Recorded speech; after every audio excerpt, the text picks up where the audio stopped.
ভাইটা হবরে খান দেরি হইয়া যায়, হাত লাগে ঈদের নমাজ ভরিও হালায়। ভাইটা হবরে খান এক বছরে দুই আন খুশি আমরা মুসলমান, একখান হইল রমজানের ঈদ আর একটা কুরবান। ভাইটা আত্মি ফুলা খান।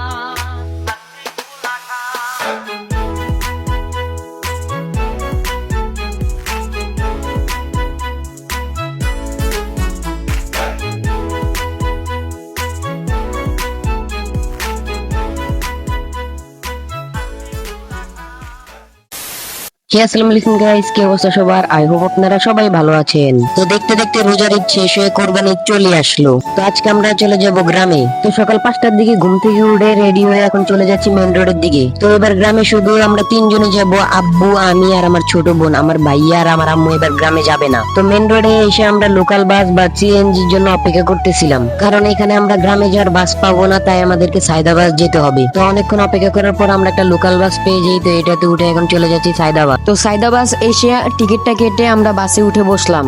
ঈদের একদিন আগে আমরা বাড়িতে যাচ্ছি, তার কারণে রাস্তাঘাট খুব ভিড় ছিল, অনেক মানুষজন ছিল। আর একটু পর আমাদের বাসটাও ছেড়ে দেয়, আর এখন বাসটাছে প্রায় 8:30। আগের বার যখন রোজার ঈদে গ্রামে যাই তখন আমরা রাত্রে যাই, তাই আপনাদেরকে কিছু দেখাতে পারি নাই। এবারকার আমরা দিনে যাচ্ছি, তো আপনাদেরকে সবকিছু দেখাবো।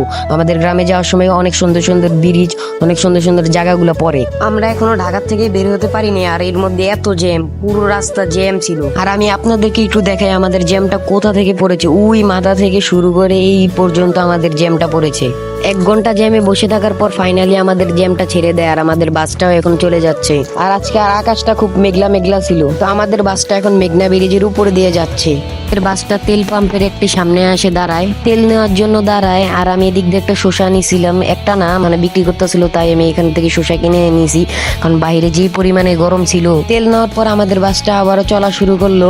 তো তারপর আমরা চলে আসি কুমিল্লা হোটেল। আর কুমিল্লা হোটেলে আমরা বেশি খাওয়া দাওয়া করি না, হালকা পাতলা খাওয়া দাওয়া করে আমরা আবারও বাসে উঠে বসি। ফাইনালি শহর এলাকা ছেড়ে আমরা গ্রাম এলাকায় ঢুকে পড়ি। আর এদিকে আসার পর খুব জোরে বৃষ্টি পড়া শুরু করলো। তো আমাদের বাসটা আমাদেরকে নামিয়ে দেয় জমিদার হাট। তো এখান থেকে আমরা একটা সিএনজি নিয়ে নিই বাড়িতে দিকে যাওয়ার জন্য। তো এখন সিএনজি করে চলে যাচ্ছি বাড়ির দিকে। তো বাড়িতে এসে ব্যাগপত্র রেখে আমরা চলে আসলাম হাটে, কারণ আমাদের গরুটা কিনতে হবে। তো গরুর হাটে আজকে খুব ভিড় ছিল, কারণ আজকে হলো লাস্ট দিন। তো এই দিক দিয়ে আমরা গরুগুলো দেখতেছিলাম, কিন্তু আমাদের একটা গরু পছন্দ হচ্ছিল না। তো গরু দেখতে দেখতে এখানে রাত হয়ে যায়, কিন্তু আমরা এখনো গরু পেলাম না। গরু তো হাটে অনেক আছে, কিন্তু গরুর দাম অনেকটাই বেশি।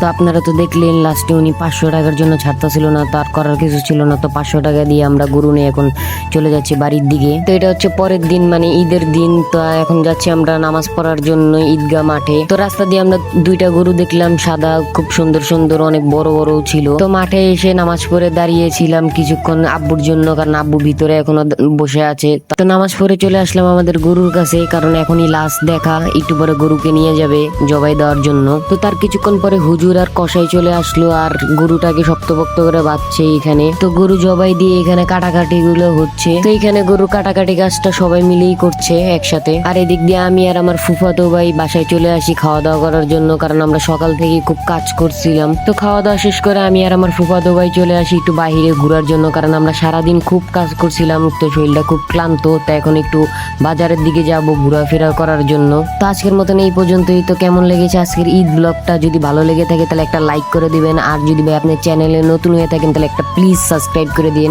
ছোট ভাই মনে করে প্লিজ। তো আজকের মতন এই পর্যন্তই, দেখা হবে নেক্সট ভিডিওতে। আল্লাহ হাফেজ।